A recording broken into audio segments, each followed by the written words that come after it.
नमस्कार, एफएनओ की पाठशाला में आपका स्वागत है। मैं हूं मानसी दवे और वायदा बाजार की एबीसीडी में हमारा साथ निभा रहे हैं जी बिजनेस के मैनेजिंग एडिटर अनिल सिंघवी जी।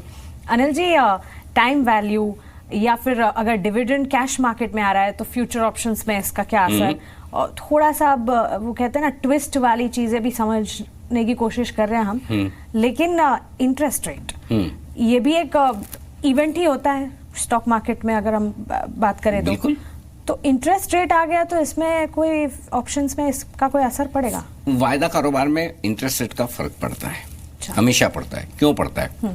दो वजह से।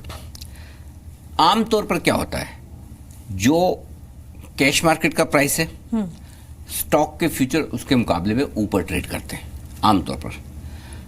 नीचे कब ट्रेड करेंगे फ्यूचर्स? या तो डिविडेंड हो या शॉर्ट पोजीशन बहुत बनी हो जी। अदरवाइज वो ऊपर ट्रेड करते हैं। क्यों करते हैं? क्योंकि कैश मार्केट में तो आपको पूरे पैसे देके शेयर खरीदने, वायदा कारोबार में 10, 20, 25, 30% आपने मार्जिन दे दिया और शेयर खरीद लिए, तो बाकी 70% तो बच गए जी।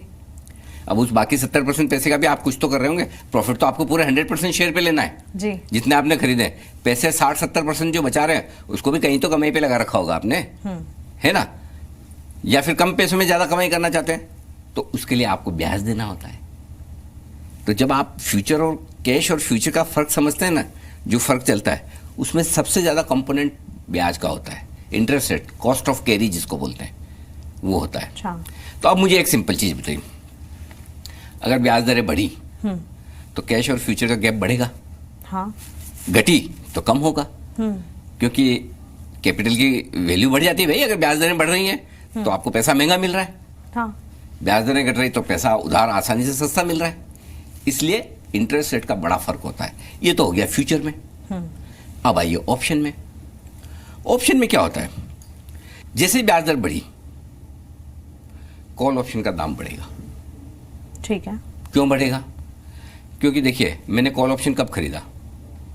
मैंने कॉल ऑप्शन खरीदा तेजी करने के लिए। हाँ। ठीक है। क्यों खरीद रहा हूं? थोड़ी सी प्रीमियम दे दूं और बाकी सारे जो मुनाफा बन जाए तो बढ़िया है। समझिए, मैंने 10% प्रीमियम दी और 90% पैसे मेरे बचे हुए। उन 90% की मैं एफडी करवा देता हूँ 10% में। आजकल तो खैर मिलता नहीं 10%, अंदाज से बोल रहा हूँ 10%। और अचानक से ब्याज दरें बढ़ गई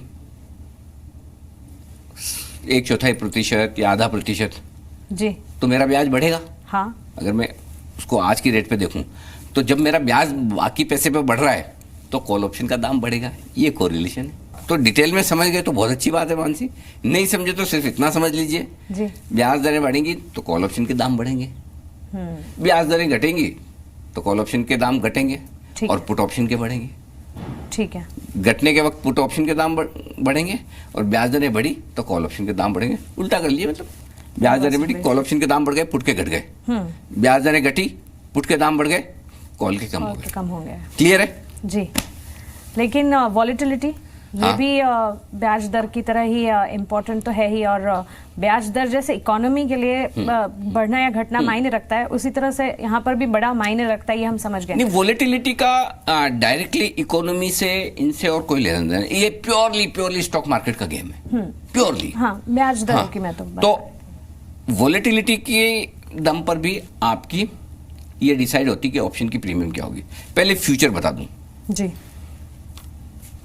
वॉलेटिलिटी का मतलब क्या है? वॉलेटिलिटी का मतलब ये बिल्कुल भी नहीं कि खाली स्टॉक नीचे गिर रहा है। स्टॉक नीचे गिर रहा है तो भी वॉलेटाइल है, बढ़ रहा है तो भी वॉलेटाइल है। स्टॉक पड़ा है सुस्त, कोई एनटीपीसी पावर ग्रिड जैसा जो कभी जिंदगी में हिलता नहीं, तो फिर स्टैग्नेंट है, तो उसको कहते हैं कि यहाँ वॉलेटिलिटी कम है। या कोई जस्ट डायल और जुबिलेंट फूड जैसा स्टॉक है जो रोज ऊपर नीचे छलांग मारता है, कभी ऊपर कभी नीचे, वो वॉलेटाइल स्टॉक है। जब आप फ्यूचर में ट्रेड करते हैं तो कैश और फ्यूचर में जो फर्क है भाव में, आमतौर पर जो फ्यूचर के भाव ऊपर चलते हैं उसकी दो वजह है। पहली वजह जो अभी बताई मैंने, डिविडेंड, ब्याज दरें।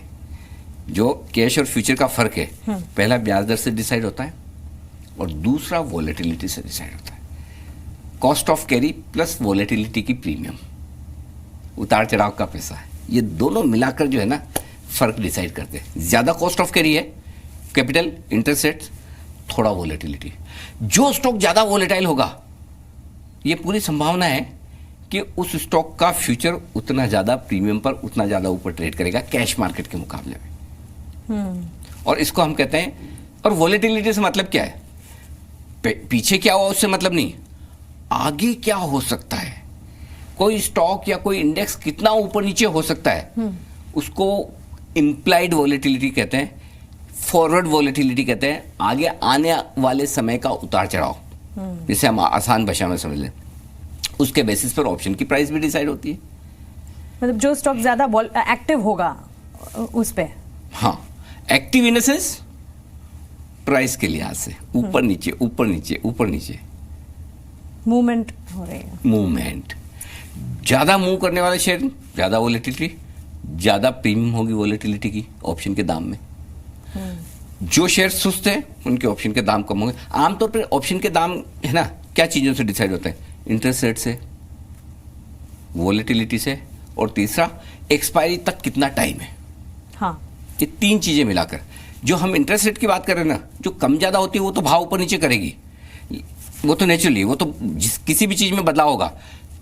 कभी कभी ऐसा भी तो होता है ना, कोई स्टॉक कभी बिल्कुल हिलता ही नहीं, मतलब कोई एनटीपीसी पूरे महीने में 20 दिन ½ % भी ऊपर नीचे बंद नहीं होता, अचानक से 3-4 दिनों में 2-3% ऊपर नीचे होकर बंद होने लगा।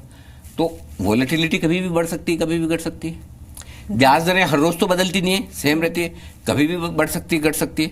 तो इन दोनों के बेसिस पे ऑप्शन के दाम कम या ज्यादा होते रहते हैं। खाली एक्सपायरी का जो है टाइम वो आपको पता है, वो धीरे धीरे घटता है जी, हर दिन, हर रोज एक दिन कम होता जाता है, करेक्ट। तो वो प्रीमियम घटती। तो इन तीनों को मिलाकर ऑप्शन की प्रीमियम बनती है। अब आपको समझ में आ गया। कई बार आप सोचते हो ना, अरे ये ऑप्शन का भाव ये है तो ये है क्यों।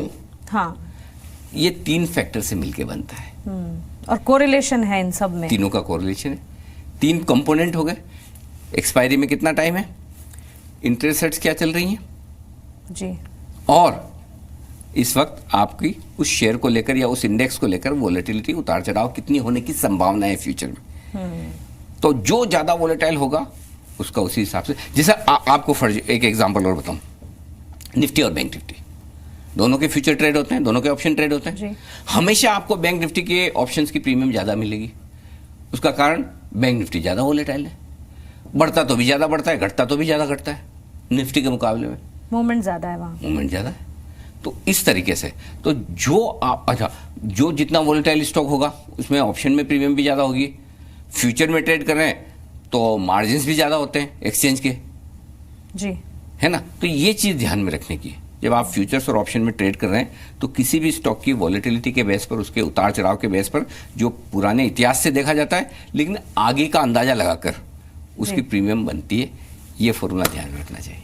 क्लियर है? तो सिर्फ ट्रेड नहीं, बैक ऑफ द माइंड 3 चीजें हमेशा ध्यान में रहनी चाहिए, एक्सपायरी, वॉलेटिलिटी और इंटरेस्ट रेट। एब्सोल्युटली ठीक है, तो ये एक इम्पोर्टेंट फंडा है, इसे बैक ऑफ द माइंड हमें याद ही रखना है, जब ट्रेड करेंगे तब काम आएगा। आपको बने रहना है हमारे साथ। नमस्कार।